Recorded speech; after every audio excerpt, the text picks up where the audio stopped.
G'day humans, welcome to the safe space for dangerous ideas. And the most dangerous notion in politics is the suggestion, the mere hint, the mere whiff or insinuation that gifts bestowed by a megacorporation on a humble public servant could in any way sway that politician or public servant's attitude towards regulating the industry that the gift comes from.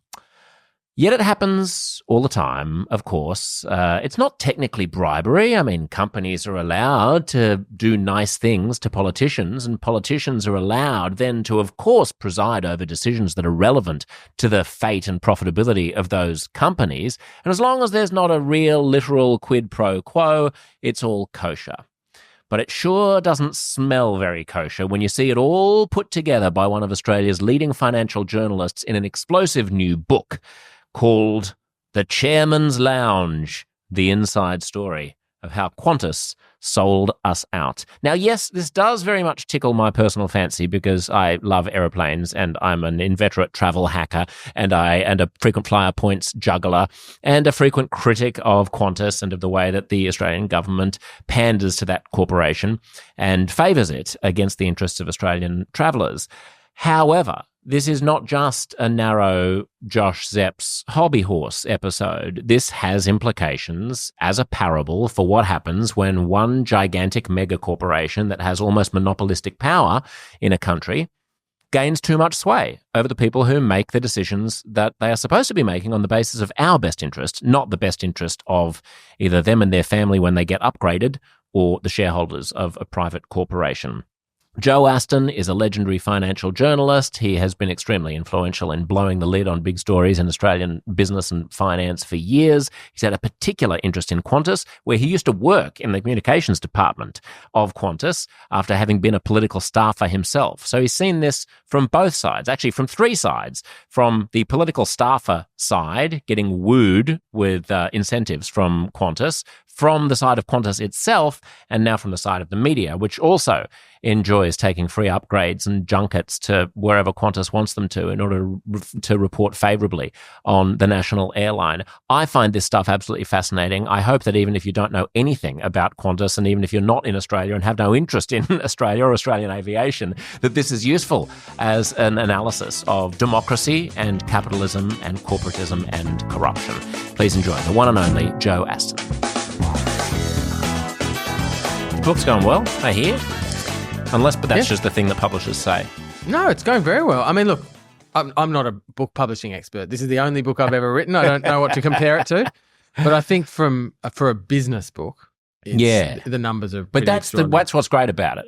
It is not a business book per se. It's actually a book about corruption and about how, corporatism and capitalism and cronyism can insinuate themselves, rent-seeking, into the political process, which is why I loved it. Because this is a field about which I know quite a lot as an aviation geek. And when you know about something and you read it in the newspaper and you realise how bad most of the reporting is. Yes, and then I do. I know a lot about and that. And then you turn the page and there's a subject about which you know nothing and you assume that it must all be correct, but you don't bring the same scepticism to that as you do to the thing that you actually know about. That's so true. Aviation is one thing where I just think the quality of reporting is usually so bad. It's either corrupt because they're fawning over something or it's just clueless because they don't understand the industry. And in defence of aviation reporting, it's a very complex industry. Like Qantas would pound for pound be, I think, the most complicated company in Australia. And that's, by the way, an argument that people like Alan Joyce make for how much they earn. Yes, right. It's not the most profitable company in Australia by a long way because of the industry structure of airlines, but in terms of the number of moving parts and how one thing can go, one cog can fall out and bring the whole thing down. It's like a Swiss clock. It does sound like you're making the case for why Alan Joyce was a great leader. I'm making the case for why it's a hard company to run, and I think I'm making the case in the book that there were times when he did so very well. I don't think anyone who reads the book will say that I am saying that that Alan Joyce did it well at the end. If people are watching the YouTube, I don't know if you can see how many. I started out by putting little dog ears in the pages of the bits that I wanted to talk to you about, and then there were so many that I just gave up halfway through the book and stopped Thank you. That's gratifying. It's great. It's great. It's entertaining, and my point about how hard it is to do that reporting is that I think you've done it in this book in really interesting ways. The most interesting thing, the first insight, I guess, that came to me from the book was that politicians are the only people who live lives that seem like they're very wealthy, but are not in fact wealthy. And therefore, something like an airline is a perfect tool to corrupt them because they get driven around in fancy cars and they go and appear on television and everyone's interested in them and says yes to them, but they don't earn a lot of money. They don't get paid like movie stars or even CEOs. Yeah. And so when they go on holiday, they have to sit in seat 53K. No, they have to pay for seat 53K, but they never have to sit in seat 53K. Yes. Yeah, that's the issue. How do they never sit in seat 53K? Because Qantas, and not only Qantas, all many airlines in the world, not even the international airlines that fly to Australia, know how susceptible they are to not only the offer of a seat that they haven't paid for, but in fact even asking, just flat out picking up the phone and saying, listen, me and the family are in economy on the way to Disneyland this summer. Put us in business class, please. Now, what politicians will say and what companies like Qantas will say is, of course you try to get the things that you can get. If it was a person, if it was a celebrity, or if it was an Instagrammer and they had millions of followers and they were in seat 53K, they too might try to put in. They do, and get upgraded, and they do get upgraded, but they are not being paid by us as taxpayers to set policy and regulate the airline industry on behalf of the public. That's the difference, right? So if you're a CEO of a big company that spends a lot of money with Qantas, you get put in the chairman's lounge, you might get lots of free upgrades. As you say, if you're a movie star, but the difference is we're paying politicians, we're electing them and then paying them to look after the interests of the travelling public. And by the way, none of this would be an issue if politicians took upgrades and then did the right thing by the Australian public and set airline competition effectively. But what they do is they take the upgrades, they travel around get these freebies worth tens of thousands of dollars from Qantas particularly, and then mysteriously Qantas is allowed to treat the Australian public with contempt, especially in a national crisis like COVID. I think it still would be an issue even if they did do policy correctly, because there would be the appearance of corruption. You can't take massively lavish and really pampering gifts from a company that you regulate, even if you end up being fearless about it, because you don't know how you don't know subliminally whether or not you're being as rigorous as you should be. I agree with you. But I think we wouldn't have, it maybe wouldn't have been on the radar as much if Qantas hadn't been had not acted. It's supposed to be the national carrier. If it had not let down the Australian public during COVID and coming out of COVID, deciding to make these record profits at the expense of providing a minimum level of service, I don't think it would have become such an obvious problem. Well, you wouldn't have written a book about it. No. And the book wouldn't be selling. And it wouldn't have become so obvious that the political class the political class's understanding of Qantas diverged so far from our understanding of Qantas, because we had all waited 11 hours on the phone to track down a lost bag, or to try, unsuccessfully usually, to redeem a COVID credit, or to figure out what flight we'd been put onto after it was cancelled for the fourth time. No politician did that. No, they got looked after immediately. If their bag was lost, someone tracked it down and they delivered it to their house. If they wanted to redeem a COVID credit, it was one phone call away. They had the special number, the Chairman's Lounge number. It rang 3 times before an Australian person in Australia answered the phone and could actually solve their problem, rather than getting sent to the South Africa or Fiji, outsourced call center where no one really even understands how the ticketing system works.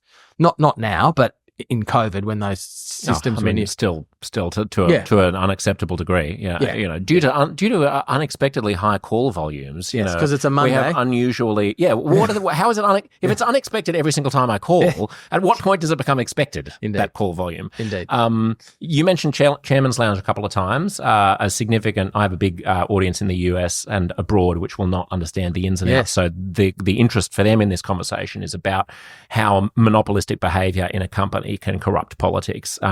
Right. But let's specify just so they understand what is Chairman's We'll give them Lounge. some good ideas. Yeah, exactly. That's right. And look, the US airline industry works very effectively. Like there's great competition because no airline controls more than 18% market share.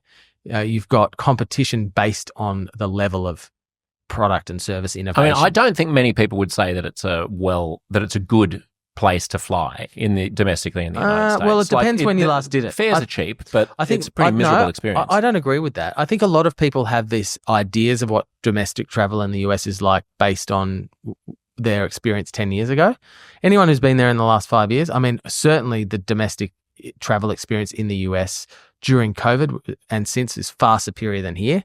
I live there, I know. What obviously in the days around 9/11 and all of the Chapter 11 bankruptcies that the US carriers went through, the fleet were very old. The crew were highly unionized, and the customer experience was poor, no doubt about it. But if you look at today, I would say Delta is probably the best airline in the world. United follows them very closely. By what metric? By the metric of the amount of money they invest in technology and how much they innovate on that front for customers. So this is the thing. If I gave you the option of either flying Delta on a long haul or Singapore Airlines on a long haul, which would you choose? So I understand what you're saying. Clearly, I would choose Singapore. Like I'm talking about for a public company listed and not owned by a government, right, which Singapore Airlines is. Yeah, I'm saying traditionally owned by institutional investors with a profit-only motive, not a nationalistic motive. They are very good airlines. They have new fleets. The things that they do for customers that Qantas and Virgin Australia have failed to do. For instance, right, Delta introduced bag tracking on their app in 2016. Now, Qantas and Virgin Australia introduced that this year, 8 years later. Delta and Singapore it still doesn't and work Emirates, on every flight here for some reason. In my experience. I digress slightly, but Delta, Singapore, Emirates, they all introduced long-haul Wi-Fi in 2014. Qantas still does not have any international Wi-Fi on their long-haul flights, which is a joke. They say that that's a choice, a customer preference, right? That Australians like to be able to switch off. That is ridiculous. If 50% of people like to switch off, then they could choose not to turn it on. Right, but what about the 50% who do? There's an expectation from your boss that you're going to be online if they know that you're flying to LA. If you believe that from Qantas, then you'll believe anything. Maybe I'm too gullible. But going back to Delta, for instance, in 2021, they introduced a function on the Delta app where if a flight was cancelled, you just go into the Delta app and you see 5 other flights that day and you choose which one you want to put yourself onto and it's done.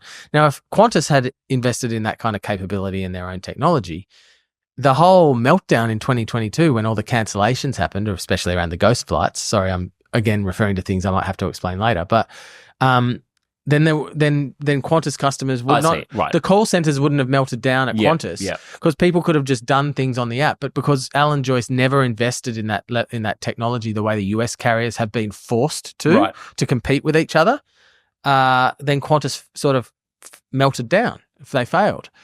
So you're talking about essentially functionality and technology. There are lots of other examples I could use. Like the United brought in this special connection saver app. It's technology that allows them to move the departures of flights at big hubs by 5 minutes, 7 minutes, 10 minutes before they close the door, in order so that fewer connecting passengers miss their connections.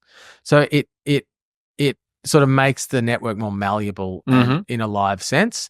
What was Qantas's solution? They just increased international connection minimum times to 90 minutes. So it just made everyone's trips slower. That was their answer to the amount of missed connections and in particular the missed bag connections. So Qantas's solutions were all analog because they'd done no investing in technology. Right, I see. I get so the experience that I'm talking about is and maybe it's attributable to airports, to the number of people traveling, to air traffic control or something. But my experience, even recently, of traveling a lot domestically in the States is still one of much more chaotic boarding areas, much more aggressive and angry, flustered people who are more confused about getting on the plane, longer taxi and wait times, gruffer flight attendants, a less customer service-oriented ethos, and just generally a more chaotic and unpleasant experience, longer lines, and so on. I think airports, we're better at that here. There's no doubt about that. Oh, no. Well, I think you're talking about a few things there. I think the Qantas staff are excellent. And one of the things that I felt the saddest about, and which drove me to write this book, was the way they'd been treated. But I think Qantas crew and airport staff and the like, they're really dedicated, and I think they go to another level compared to your experience in the US. That's true.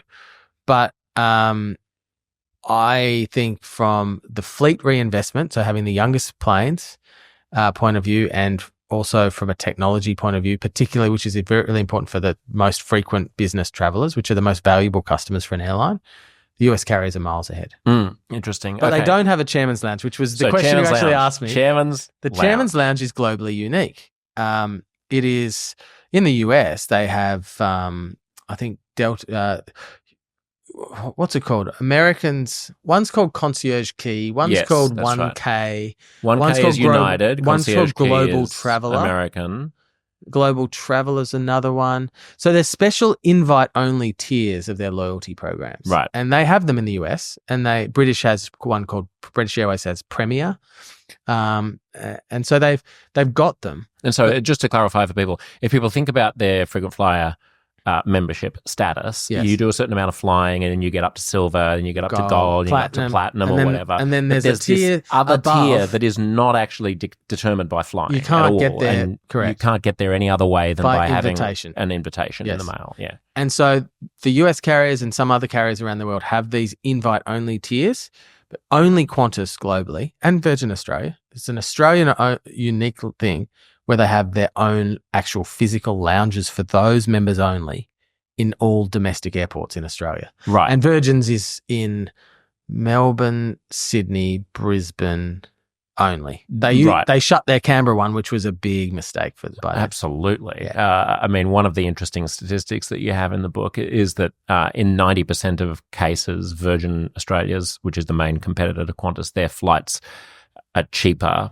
but I only get 11% of the traffic of members of parliament and their staffers who are supposed to fly the cheapest flight, but obviously don't. And are forbidden from taking lounge access into account when making their decision. Right, but of course do, because it's just flouted. The chairman's lounge it's not even marked as a lounge. You'll just walk through the airport and there's a sliding door that says private on it, but people who are members by invitation only, VIPs, celebrities, CEOs of companies, and most controversially, politicians will be escorted in there, and there it's a sort of a first-class lounge atmosphere, whatever. They also have free upgrades, which is very common in the States. Based on availability. Based on availability. In the States, everybody who's elite gets an upgrade. I mean, it never clears, but theoretically you're on the upgrade list. That's not the way that it works here.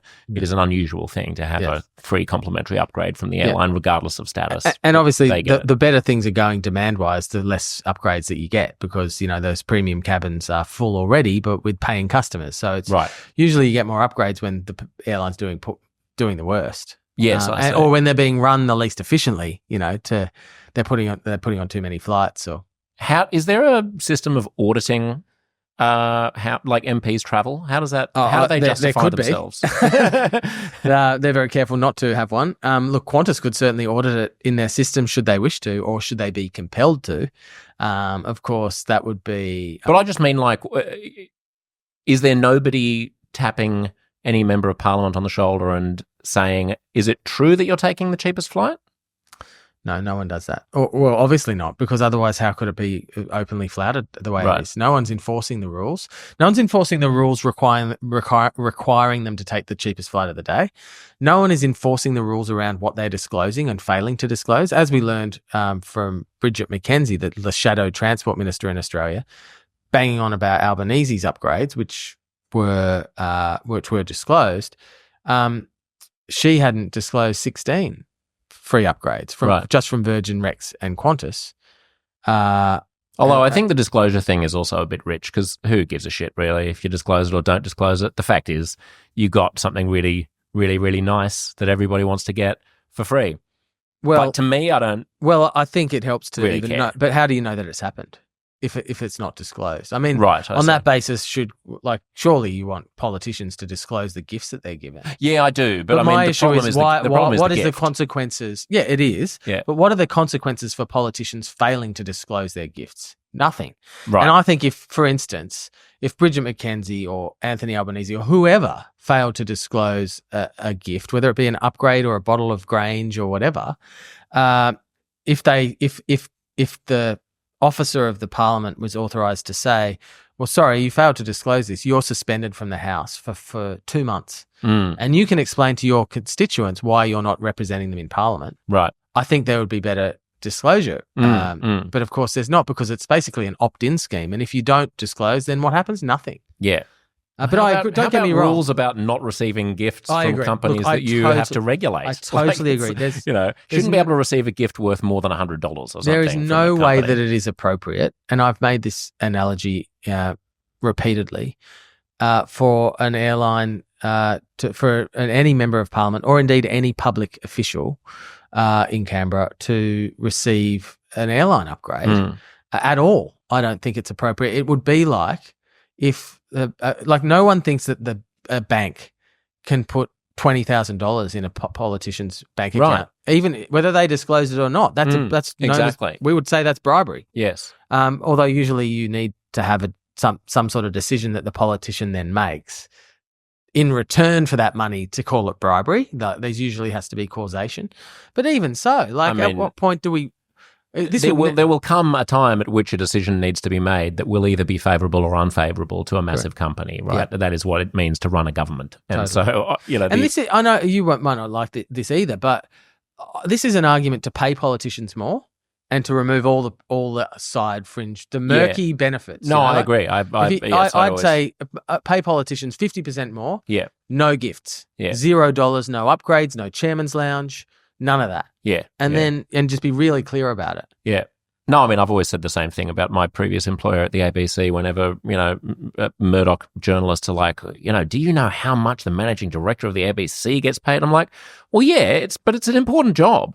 Like, pay good people well, and you'll get good people. And by to the way, things. for managing an organisation of that size, it's not. It's not a huge amount of money. If you compared it to the private sector, it might be $400,000. Well, what do you reckon the CEO of News Corporation makes? Yeah, exactly. That's right. Yeah, I think Robert Thompson's been taking home $25 million some years. I mean, I have better fact check that one, but so now let's just talk about the ways in which Qantas does get government, which the government does help Qantas, because I mean there's this constant refrain from Qantas that we're a private company, we have to, please shareholders and we have to make a profit. But a lot of our competitors, as you mentioned earlier, are government-owned airlines. And the government-owned airlines, I can't remember which one in the book, you quote one of them saying, well, yeah, I mean, we get subsidies from, the government of the United Arab Emirates or whatever, or Qatar, but the best subsidy of all is government protection. Yeah, well, that's what Qantas Emirates gets. said that. Right. Maurice Flanagan, he's passed away since then, but in 2006, ironically, Qantas was madly trying to stop Emirates from increasing its flights to Australia, just like 20 years later it was trying to stop Qatar. And so the chairman of Qantas at the time, Margaret Jackson, was saying publicly, let's not kid ourselves. Emirates is not a commercially run airline. It's not run like Qantas where we have to make a profit. And yes, the Emirates executive responded, well, actually the biggest form of subsidy is government protection from competition. Now, hilariously, a few years later, Emirates and Qantas hop into bed together where they remain. And now they're doing exactly what, Qantas never changes it. This is the whole point of this book. It's the same story, different names, different faces, different year, same story. And now And the story is what? That Qantas We'll do anything. will will curry Say favour anything. with politicians in order to get the politicians to block It's competition. proper competition. Yes. So Singapore Airlines wanted to fly from Australia to the United States. Yep. That was blocked. Yep. Qatar wanted to just increase the number of flights that it was permitted to take from a handful, what was a couple of dozen, It was from 20-something to... it was from 35 to 70. Right, To okay. major to the four major cities of Australia. Right, but we're talking about, and I mean, because I was banging on about this when I was doing my ABC radio show last year, I just looked back at the things that I was looking at, and I said in an email that I sent to the minister at the time, the transport minister, when she blocked the Qatar Airways request, I said, for context, listeners are frustrated by exorbitant airfares. Many perceive Qantas to be gouging customers, sitting on slots, we can explain that later, and taking a captive market for granted. Qantas has about 400 international flights a week out of Melbourne, Sydney, Brisbane and Perth. Qatar Airways has 28. Yeah, that's 28 to major cities. To Melbourne, Sydney, 42. Brisbane, They have Perth. 42, but yeah. Okay. Many travellers feel that successive governments from both parties have defined Qantas's interests as the national interest at customers' expense. And then I sent a few questions like, is there any difference between the national interest and Qantas's interests? Qantas doesn't think so. And nor seemingly do politicians. Well, nor does Anthony Albanese. I don't know if all politicians feel that way, but Right. And Catherine King is just Well, I mean, as Deputy you say, Transport isn't it- Minister to Anthony I mean, Albanese. one of the things that has frustrated me in the reporting on your book is that a lot of the journalistic coverage of the book has been around the Anthony Albanese using his close relationship with the head of Qantas to secure upgrades on first-class flights. The front cover of the Murdoch tabloid had a photoshopped image of the Prime Minister's face on a Qantas person pajamas. sitting in the Qantas first-class seat wearing Qantas pajamas holding up a glass of champagne. But to me, that's a distraction from the point of the book, which is that there's actually nothing anomalous or weird about this. No. There's actually... It's been pretty consistent and for as decades I now. said from the very first pages of the book, when I was a junior Liberal staffer nearly 20 years ago, I saw this with my own eyes, and it wasn't, it was backbenchers. It was even, I was about the most junior person in Parliament House, and even I managed to get upgrades out of Qantas. Really? It was just happening on an industrial scale. It's a mindset there that we don't pay for business class. Of course. Airline tickets. Yeah. I mean, we're in the political system. They just give them to us. And some people would say, well, it saves the taxpayer money that you don't have to buy outright business class. But in the long run, on their personal travel. Oh, I see. Personal travel. Yeah, right. So Anthony Albanese is not anomalous per se, but he exemplifies what is a terrible and rotten system. Right. And I mean, the big difference, of course, is that he was transport minister in this period of time. Like, he had the personal power. As we learned when Catherine King, the current transport minister, blocked Qatar last year from increasing their flights to, they wanted to add another 35 flights a week. It was her personal decision she had the total discretion to say yes or no. Now, Anthony Albanese had that power for 6 years. In those circumstances, when you hold that office and have that power over which of Qantas's competitors can fly in and out of Australia and how often, how can you possibly be taking upgrades on your holidays on an almost annual basis, on your personal holidays from Qantas and from Emirates? They were the two airlines he always got upgrades from internationally. Yep. And so one of the other things that I asked the minister, which she also didn't respond to, was would the minister have any concerns about the perception of a conflict of interest if Qatar Airways gave gifts to senior Australian politicians? But by the way, which they do. Right. Do you think they don't all take upgrades from Qatar as well? Right. Yeah. But they're not gifted a mysterious Chairman's Lounge membership by Qatar. No. Although Qatar's finding its own way into the game. They've bought 25% of Virgin Australia. Yes. Subject to government approval. Be a hard one for Albanese's government to knock back, but we'll see. So by owning Virgin, they own Virgin's version of the Qantas Chairman's Lounge, which is called Beyond. Yeah. So they'll be in the game. I mean, they'll find ways, but I mean, in the meantime, you've got these ridiculous inefficiencies. Like, I and family members have twice this year flown the Adelaide to Doha to Europe route because it's got this weird. I mean, it's ridiculous that Qatar is forced to do that, but without getting too down in the weeds about it, Qatar has a cap on the number of flights that it can operate out of the big cities, Melbourne, Brisbane. Yeah. Adelaide, you can Perth. fly as often as you want. Adelaide doesn't. Yeah, you can fly as often. So they have this flight where they take off in Adelaide, they fly for 50 minutes or whatever to Melbourne. They land, and there they just happen to be allowed to take on more passengers. Yeah. And then they fly onwards to Doha and to Europe. So it's a second Melbourne flight. Yes, bearing in mind they're forced to do this ridiculous hop to Adelaide, even though they already have a direct flight from Adelaide. Correct. So it's the second Adelaide. It's actually the second Adelaide flight, and I suppose maybe the third Melbourne flight if they've got 2 daily from Melbourne. One daily from Melbourne. So it's whichever way you want to count it. Yeah. It's a stupid, pointless way of getting around. Especially when Catherine King says one of the reasons she blocked Qatar was because she wants to decarbonise the transport sector. Well, why are you letting them fly an empty plane from Adelaide to Melbourne every day as a workaround for, it's none of their none of their reasons made any sense at all. They also used to do the same before COVID. It was a tag service from Canberra to Sydney, and they did the same. Yes, I did that one. But bear in mind, if you're living in Adelaide, I'd be a big Qatar Airways fan. Sure. I mean, they fly 2 flights from Adelaide. Yeah. Qantas has not flown an international flight from Adelaide since 2013.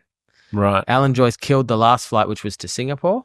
And from then on, no more international flights. And they're supposed to be the national carrier. Yes, and they also abandoned Australia during the pandemic and didn't operate any international flights. And Australians who were stranded abroad who wanted to come back to Australia had to rely exclusively on non-Australian airlines. Indeed, I lived in the US carrier. at the time. I understood this problem acutely, and lots of expats outside Australia. We were all talking to each other in various ways, and it was hugely disappointing. Now, don't get me wrong. That was a decision Qantas needed to make for its financial survival, not literally survival, but, it was, could they afford to lose hundreds of millions of dollars more a year by operating an international network where, they were only allowed to have 20 people on each flight. Like Qatar did not stop flying to Australia, and as its former CEO Akbar al-Bakr told me for this book, they lost $150 million US. Well, how did United do it? Indeed. They had shareholders. Yeah. Yeah, well, indeed. Correct. Right?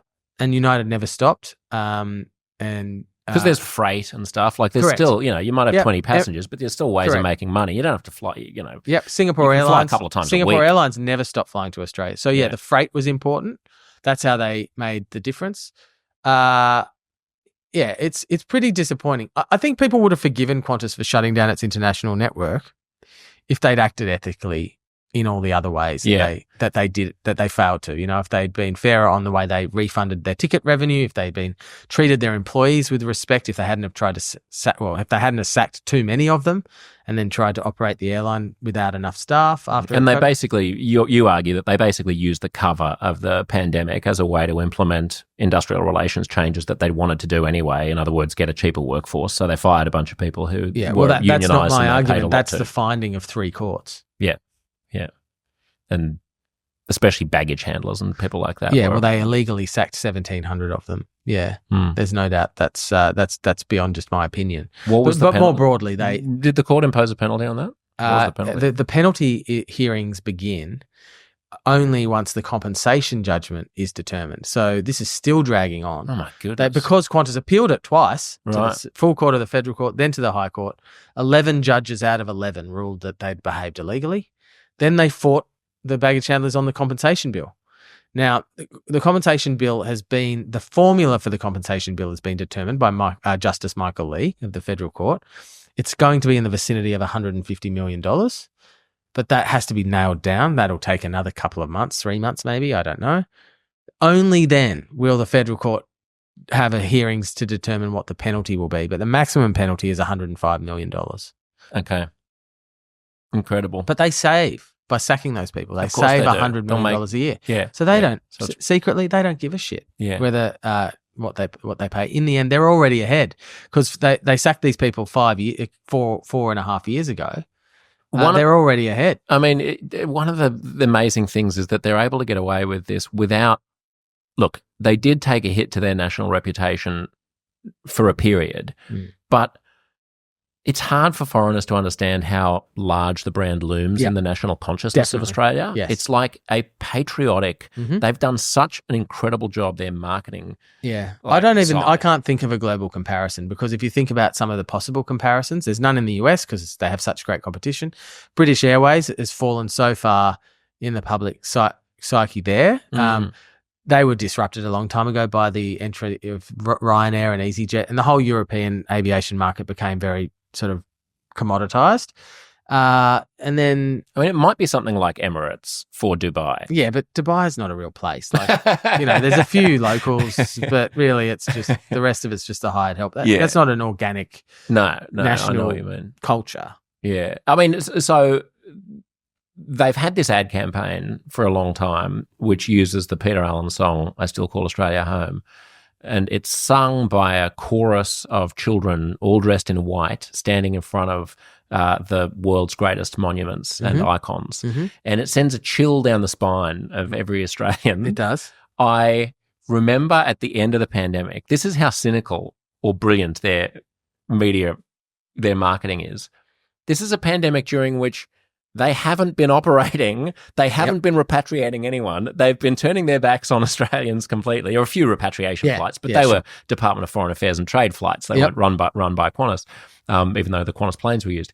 I was sitting at I think it was the open air cinema, with the you're looking at the screen and you're looking across the harbour at the Harbour Bridge and the Opera House. And before the movie, they run a 1 minute long Qantas ad, and it's all about reopening and the world reopening and teary families connecting with each other again in little villages in Italy and Australians and all this. I was weeping by the end of it, Joe, and I was like so cynical about this airline, but they've got this place in our consciousness that allows us to give them a pass. Yep. And people keep coming back for more, no matter how much punishment they dish up. And part of that is their competitive position. Like eventually if you've got to fly somewhere, you look at your options and you sort of go, oh, well, they're my only option. And once you've done that, you're halfway back. But is that true? I never do that, and I never fly them unless I'm burning frequent flyer points on it, because I don't understand why. Well, there's a reason. But people do. So we'll come back to that. We'll come back to that. But okay. if you live in regional Australia, they've got you over a barrel. Right, sure. Especially since Rex, but since Rex has fallen over. But if you live in a large regional centre, you rely heavily on Qantas Link, and they absolutely ream you on airfares because of the lack of competition. And look, no, I was thinking when I say Qantas, I'm talking about Jetstar as well. Okay, because they're part of Qantas. Qantas owns Jetstar as well. So internationally, it's less so that you have a lot of other choices, and that's why, by the way, the Qantas International is part of Qantas is the worst performing and the most challenged, because they're open to competition, and the competition's better than they are. The one of the key reasons why they have this pull over the Australian people, and this is one of Alan Joyce's greatest successes of his 15-year reign, is the penetration of the Qantas frequent flyer program, which is much like Qantas's cultural position in its home market, unlike any other in any other part of the world. So you think 16 million people are Qantas frequent flyer members.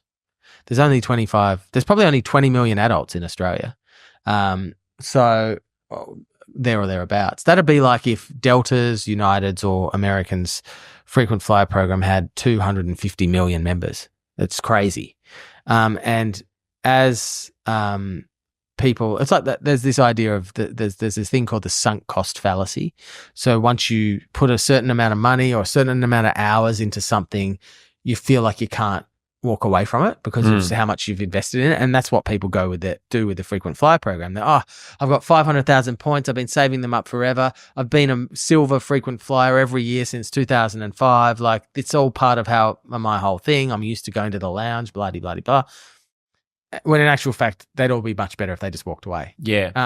Yeah. I mean, not all, that's a sweeping statement, but people convince themselves that they're trapped. No, I completely agree. But and then they've got all their credit cards. You just have to understand that the frequent flyer points are a different thing than the travel experience. Yeah. I mean, play arbitrage on frequent flyer points all the time in a whole bunch of different currencies and never spend money on flights because I'm always acquiring the points cheaper than I could buy an outright ticket for and then redeeming them for business class on various airlines within an alliance, right? But if you're smart if you enjoy enjoy playing the game, then it's sort of like playing Sudoku. If you understand the game. I mean, most people in Australia, if you look at credit cards in Australia, most people have their credit cards tied to Qantas.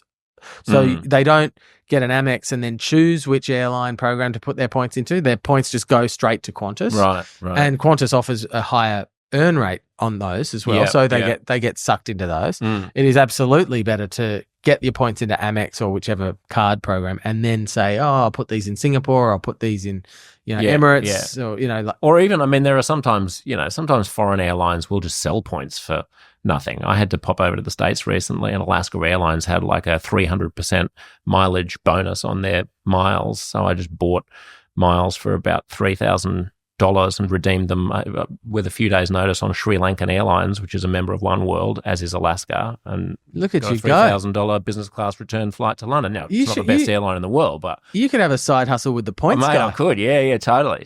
So you don't have to be. But I understand what you're saying, that the sunk cost fallacy means that people just think, I've come this far, I'm not going to abandon it. I'm in this deep. I need to go the whole way. What, incidentally, do you do about acquiring points? Do you care about when you're actually flying or when you're using your credit card and stuff like that? Are you in Velocity, which is Virgin's one? I'm in both, but I have a card that's tied to Qantas.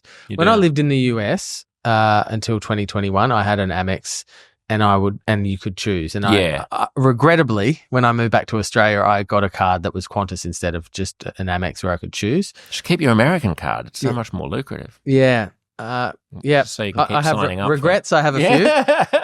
But that's how. So that's my personal experience, and maybe I need to adjust my affairs on that. If you can still open American credit cards, then get the sign up bonuses from them. I don't have any American income anymore, so I may find that difficult. But look, I'll come back to you on that one. Yeah, all right. So you've got the way that it looms in the national consciousness. And then you've got the way that it particularly woos politicians and so on. And you write in the book, but you sort of gloss over it, about how you were writing an Australian Financial Review magazine cover story of Alan Joyce in 2016. And so they put on the gold star treatment for you. What was that like? Well, they put on the gold star treatment for me. That's accurate, but they're very good at that for anyone that they're seeking to curry favour with. But it was a good opportunity for me as well. It was a great story. Like, they told me before anyone else knew that they were going to launch these direct flights from Australia to London. And I was thinking, how's that work? But it turns out it was via Perth. It's Perth, London. Now, everyone knows about those now. Doesn't seem that remarkable. But in 2016, when they said, we're going to do this, do you want to write the story about it? I was like, hell yes, what a story. Having worked in the airline industry and being a nav geek like yourself, I understood the significance of it. And to get widespread access to Alan Joyce, their chef Neil Perry, David Kayon and Mark Newson, their industrial designers, Martin, I'm having a blank, Martin Grant, their fashion designer. So they flew you to where? I flew with Neil Perry, the chef, and David Kayon, the designer, to Tokyo, and we got the train to Nagoya to go to the Noritake factory, which is the China factory where they make the tableware, like the little plates and the cups and all of that stuff. And they chose which ones, and they said change them, make the handle like this, and I sort of watched as Neil and David did all of that. It was sort of dubiously necessary for the story. They made great photos, but did I actually need to do that? Not really, but it was a great junket. Yeah. And like going to Tokyo, going to great restaurants in Tokyo with Neil Perry is one of those once in a lifetime experiences. He's probably Australia's greatest chef for people who don't know Neil Perry. Hands down. Yeah. And so that Project Sunrise, as Qantas called it, which is this. No. Project Sunrise is the Sydney Melbourne, is it? Is Sydney London and Sydney New York. And Melbourne, London, and Melbourne, New York, non-stop. That hasn't happened yet. Okay, right. Yeah, right. But this was the pre-Project Sunrise, and certainly still groundbreaking to have direct non-stop flights from Australia to London, and now to Paris and to Rome. I mean, the caveat being that nobody lives in Perth. So you have to fly for I agree. 4 or 5 hours. I agree. If you live on the East Coast, I don't really see the appeal, and I've never done it. No, I mean, you might as well just stop in Doha or Singapore. Which is a much nicer experience anyway than Perth Airport. Yeah. So Project Sunrise has been the obsession of amateur hack journalists for what? 6 years, 7 years or something? There or thereabouts. So basically since that story, right. Since they launched from Perth to London and said, don't worry, soon we'll go from Sydney to London. It feels to me like every 8 months there's another story on morning television featuring a reporter who has been flown to the States or Europe in their business class pajamas on Qantas to announce some tangential element that is coming to it's like, oh, Project Sunrise gets another and for people who don't understand why this is so revolutionary, obviously it's an incredibly long, these will be the longest flights in the world. It's an incredibly long way. There isn't the technology. They've got Airbus making a special type of aircraft just so they can do these kinds of distances. Modifying the aircraft to have an extra fuel tank. And these are going to be sort of 20-hour plus flights. Which will be great in first class, but I wouldn't want to sit in economy. No. Could you imagine? I cannot imagine. I mean, I haven't tried even Singapore's ultra long haul that they have a special plane for. Yeah, I'm doing that in Singapore. 2 weeks. Are you? In business or premium in economy? Business, yeah. I'll be really business will be interesting. But they've also got a very good premium economy. They've got no economy class on those flights. Correct. It's all just premium economy or business. And of course, business will be fine. You can sleep and do whatever you want. But it'll still be interesting to see how it all works. I could do the premium economy for 18 hours. It's not my idea of a good time. Doesn't sound fun. But anyway, so there's constantly all these reports, these updates about how they've come one step closer or something. And there's a funny line. What do you say? They did some test flight. Yes. From Heathrow to Sydney in 2019. Yeah. But it was a completely empty aircraft. Yes. And one aviation journalist said they're not testing anything except the appetite of the media to take free flights and write gushing stories. Yeah, that was Brian Summers, who's a really terrific aviation journalist in the US. Totally true. So they've got us all by the balls. They've got not only the politicians. We didn't all get invited on the flight. But no, that's true. The media, and look, I put my hand up. I have been one of those journalists. I've been on those flights. I've taken those free trips. I've written the gushing stories. So I know how it works, and I'm guilty as charged. But it is what it is. I'm characterizing it truly as I've experienced it myself, and it's reasonable to be cynical about the media's coverage of Qantas just as much as the political classes. Yes. So you've got the media's gushing reporting. You've got the public. By the way, in fairness, there was plenty of criticism of Qantas in the media. It's not all gushing. Like when all of this happened, there was plenty. That's true. It's still happening within the context of our buddies are really, in a tough moment at the moment, and they were 11 weeks from bankruptcy, but now they're just, it's taking too long to get them back on track. This way, the media is quick to forgive when they launch a new flight. Yes, that's right. Vanessa Hudson in June this year, she launched Qantas's new Perth to Paris flight.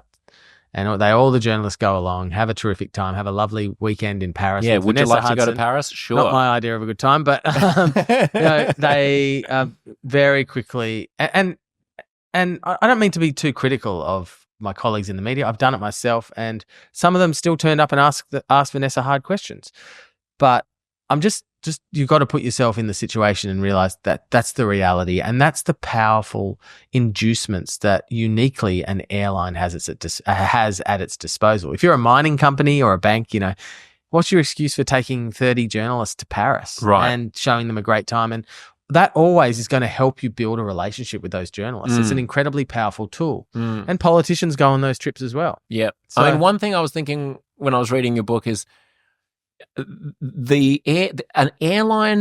aircraft is an almost perfect encapsulation of aspiration because it contains literal classes. Yeah. You are pegged according to the social hierarchy, depending on where you sit. Isn't it an economic hierarchy? I mean, I guess to the extent that politicians and media and people like that don't pay for the seats at the front, but they get them anyway. I guess in that way, it is a social strata. I mean, there is first. You're the first. You're the top of the rung. Yes. And then there's all the way up the back. You're at the bottom, and then there are various tiers in between. It's a wedding cake, right? And like where you are on the ladder is quite literal on a plane. So yeah, if you're a journalist and you're getting offered business class, flights, there is a very clear, or a politician, obviously, there is a very clear way in which your aspirations are being And by the way, your realised. audience in the US and in other parts of the world would find all of this quite confounding to hear, because my experience I worked in the PR department of Qantas after I worked in politics, so I know the company very well. And my experience with the US journalists is they don't take free trips. They're not allowed to, and they never will. Not the credible, your Bloombergs, your New York Times, your Wall Street journals of the world. They're not coming on those trips. Their editors would not let them, and they certainly would never accept or ask, let alone ask for an upgrade on one of their holidays. So it's really quite a loose Australian practice, and that's the thing about the Australian media from a global point of view. It's more like the British media. It's quite loose. I mean, in America, by the way, no one at the ABC would ever accept or ask for an upgrade. I have no idea. Does that happen? No. I'm saying in defense of the ABC, right, that they would also not. Engage in that kind of kind of freebies. Yeah. The ABC would never send a journalist on one of those trips. No, but the commercial networks, and the newspapers, they do. Yeah, and so you mentioned briefly the refund situation during COVID. I had a domestic flight booked for next week in the States. My plans changed. I had to cancel it yesterday.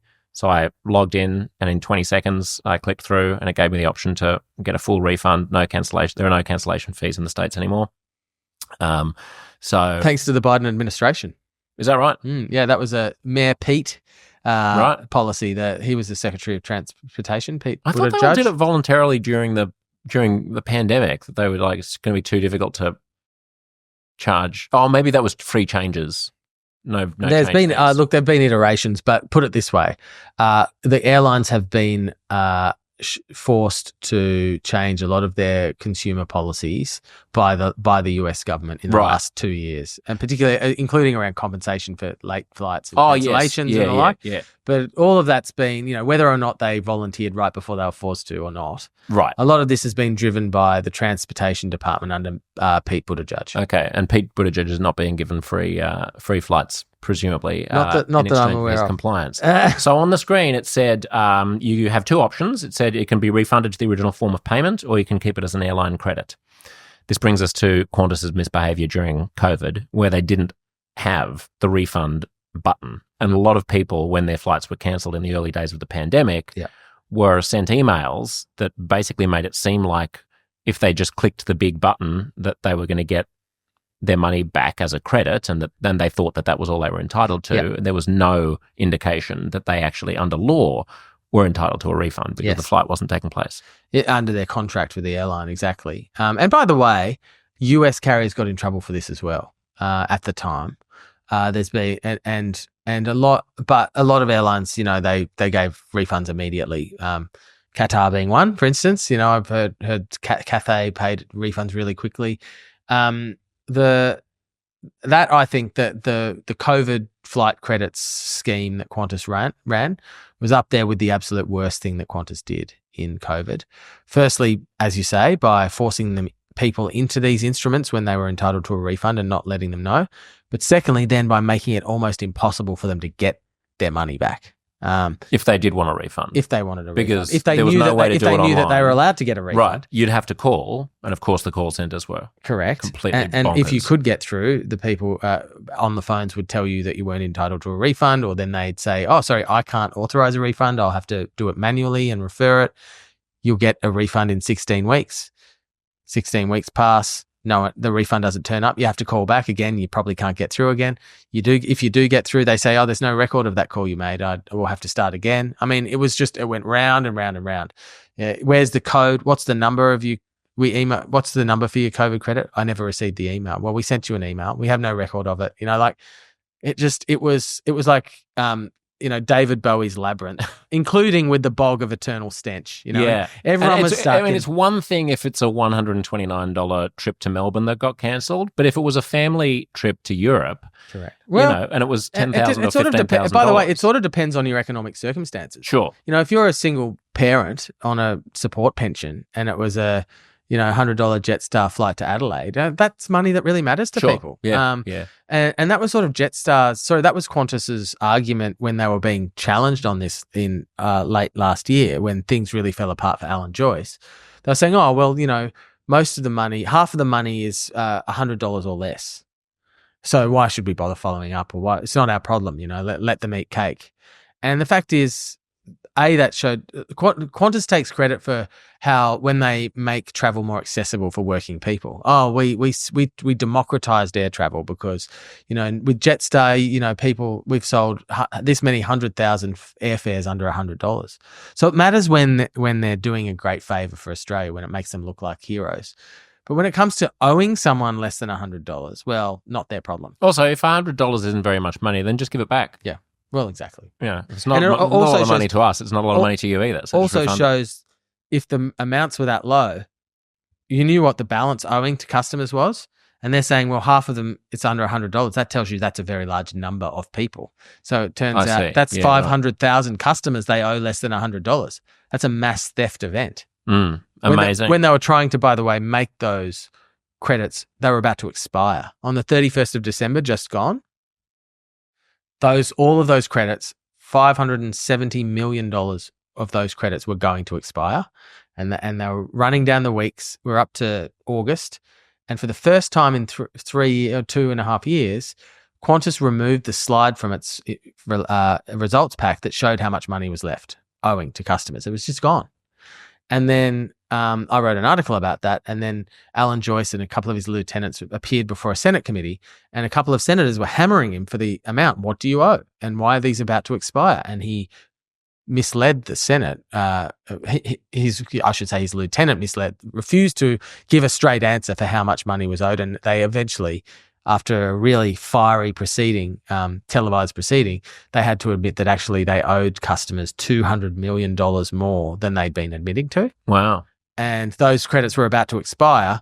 And as a result of that happening, they basically had to back down and cancel the expiry on the credits. Fabulous. But that was what they were about to bank an extra $500 million of profit from money that they should have given back in the first place. Yeah, incredible. Shocking. I mean, the way that they phrased the offer to get your airline credit when the flight was cancelled at the beginning of the pandemic incredibly tricky. Genius. Genius. Let me read it. We strongly encourage customers to retain the value of your upcoming flight to a Qantas flight credit. We strongly encourage customers to retain the value of your upcoming flight. So it sounds like the alternative is to lose it. To lose the value of your upcoming flight. Correct. But the only reason you would be losing the value of your upcoming flight is because they'd be giving you cash instead. Correct. It doesn't sound like that, right? It doesn't sound like... It's so tricky. We strongly encourage customer to retain the value of your upcoming flight to a Qantas flight credit. Amazing. So if an ordinary person reads that, of course they assume that means click this button and you don't lose your money. Don't click this button, you lose your money. Exactly. And this is currently the subject of a live class action. Now, that hasn't got much headlines. No one really even knows. I mean, specialists know, but your mug punters out there, they don't know that there is a class action about this issue. I didn't know. Am I in the class action? Well, you I should have been affected. Yeah, absolutely. Anyone who had a lot of Australians would have had a flight on Qantas at some point in 2020 booked. Millions. Yeah. Millions. So, and I think as this class action gets further along, I think it's going to look worse and worse for Qantas. Because, I mean, I'm not a lawyer, but from a bush lawyer's perspective, their position is quite indefensible. Yeah. And so everyone's focused essentially criminal when they then automatically just gave people flight credits if people hadn't done anything, and then removed the option of getting a refund altogether. Didn't they get slapped down by the regulator for doing that? The ACCC attacked them in June 2020. That's the Competition and Consumer Commission, to ensure fair competition. Yeah, the competition watchdog in Australia, the government's competition regulator, attacked them in June 2020 and demanded that they make it clearer that their customers, in their communications to customers, that those customers were actually entitled to a refund. Right. And hilariously at the time, Qantas changed the wording slightly, but it remained very ambiguous. It was certainly not, hey, guys, sorry, we've been, just to be clear, you're entitled to cash. It definitely didn't say that. And in fact, hilariously, the chairman of the competition regulator at the time said yes, where he sort of lamented, even the new communications that we forced them to issue aren't really very clear either. Right, because it was still way down in small print that said and at that time Qantas was just still of the attitude that everyone else can get stuffed and we can do what we want. Amazing. The other condition on these refunds, on these credits, that was amazing was that they persisted with, in spite of terrible PR about it, was this single-use condition and an equal or higher value condition, which meant what? Yeah, that's the same condition with an interchangeable name. It effectively meant that if you say your COVID flight credit was $300, and this condition didn't apply to all COVID credits, but certainly they did if they were a credit for a discount airfare. Which almost everyone buys. Yeah. So say it's $300 that your COVID credit is. You go to book a flight with your credit on the Qantas. You get sent to a special Qantas booking engine, not the normal one on Qantas.com. A special booking engine, and you go to book a flight to Sydney, Melbourne on 8:00 tomorrow morning. And the cheapest fare that will appear in the booking engine will be $300. Even though if you went to Qantas.com directly just to pay with your credit card for a new flight, there'd be $100 or $150 seats on the exact same flight. So they trick you into spending all of your credit, which you have to do under the conditions of the credit. Now, just to be fair, there are fares on that flight that are $300 or more. Yes. Right, because each flight has different fare buckets. They're the only ones you can see. They're the only ones you can, because you have to spend, you can't book a cheaper flight than the total value of your credit. No. And it has to be in a single flight. So so maybe more accurately to say, the ticket that would be $150 if you just went on the normal website and booked it with your credit card will show up in the special booking engine, the engine that you've been sent to. It will show up as $300. Yes, because you're not allowed to book a ticket for less than $300. They just take the leftover money, and you never know. Because you don't realise that not everyone's checking both engines. Right, They're just taking that money off you. I mean, even if you do know, it's galling. Yes. It's galling. It's extremely I had $500, worth of airfare. And let me buy one flight that's 150 and another one that's 180, and then I'll pay the extra once I go over. But don't say that I have to use it all on a more expensive. And so I was really giving Qantas a hammering about this, and to her credit, Vanessa Hudson has abolished that condition going forward. That is no longer under the flight credits that Qantas issues now. They know that condition is no longer there. Having said that, they increased their booking fee from $99 to $129. So actually, if you have a $300... What's a booking fee or cancellation fee? No, it's a fee that that comes off any credit that when you rebook a flight, even when you book it yourself. So if I have that $300 credit we're talking about now, okay, I can see the $150 fare now, and I can buy that $100.50 fare. But on top, they charge $129. What? To book it myself on their website. Because you're using a credit? Yeah. So they're just basically lopping $129 off of every credit? Yes. Correct. It's incredible that a government that would not regulate that, would not require... It is absolutely obscene. And what Qantas says is, well, all airlines have booking fees and ours isn't the highest out there. And they're right. That's true. That doesn't make it okay. Who has a booking fee of more than $129 to book a ticket? You're putting me on the spot. I can't answer that question off the top of my head. It was Uzbekistan Airways. I don't know. I don't know, but it's not uncommon. Like all airlines have booking fees, but I don't sort of... I've never seen. I don't understand what you're talking about with a booking fee. I've never seen a booking fee itemised. They might have airfare surcharges or fuel surcharges, or they might have credit card surcharges. Whenever you book, this is a booking fee that applies to credits only. Okay, all right. If you ever book with a credit, it will be itemised, and it's $100. It's gone from $99, and in October, just gone, it was increased to $129. Ridiculous. Qantas also gets subsidies from governments because one galling thing that I couldn't believe when I read it in the book was that they'll just launch internal inquiries into whether or not they're going to leave, for example, Sydney and move somewhere else, like they're going to leave by far what could be Melbourne, but they're not going to leave one of the two vastly larger metropolises in Australia than any other. Yeah, it'd be like British Airways saying we're going to move our headquarters out of London. Yeah, exactly. That's right. Not going to happen. Yeah. But they will occasionally just say they're going to do that.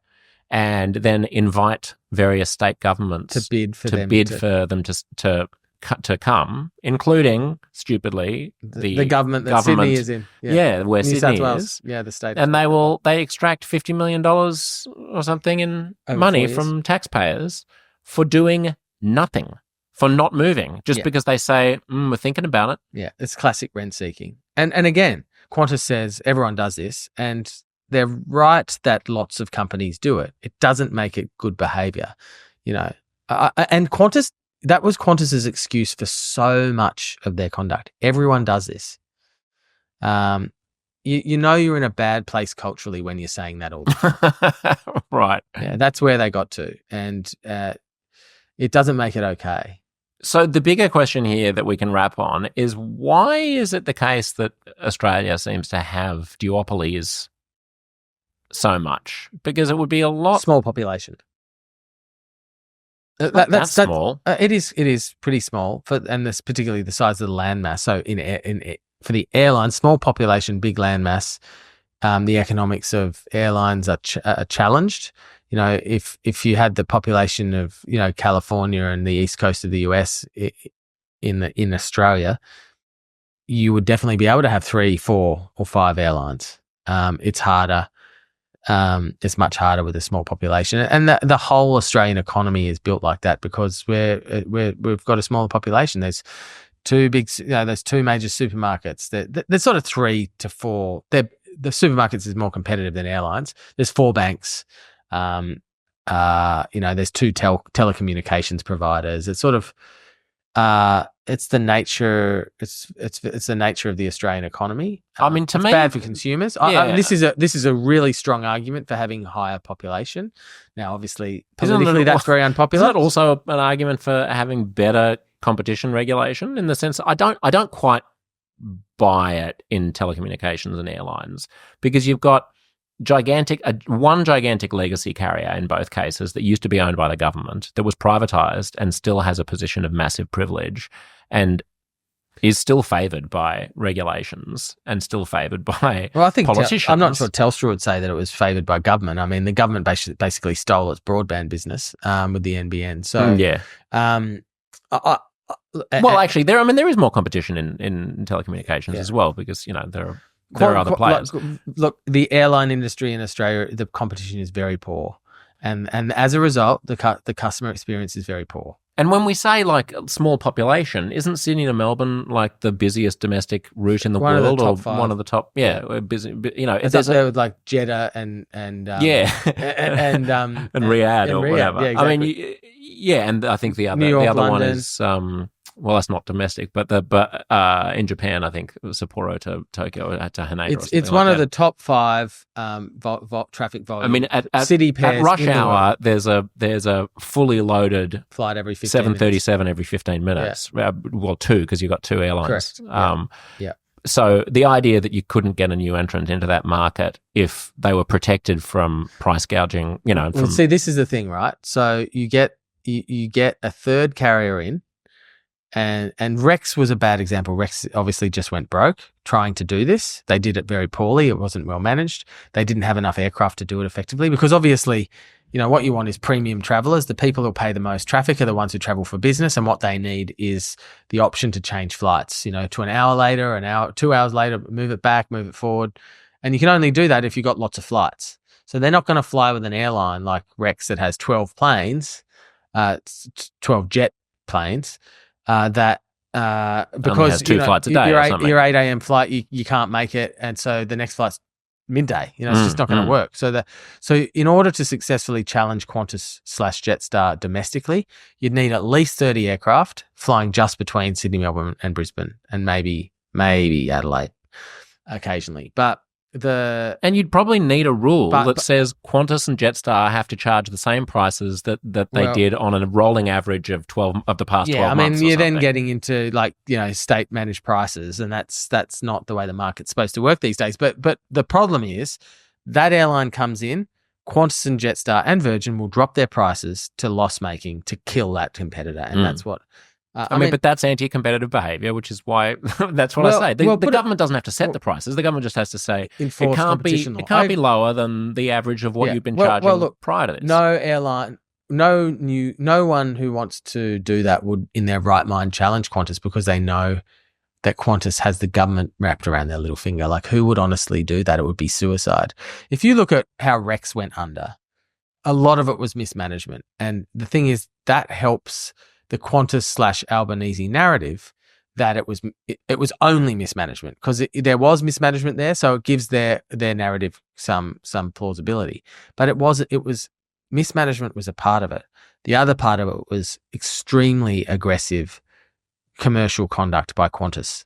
And what I mean is, Rex was obviously flying these capital city routes with jets, 737s that they'd leased from Virgin. That had been they were former Virgin jets when Virgin went insolvent before it came back under new ownership.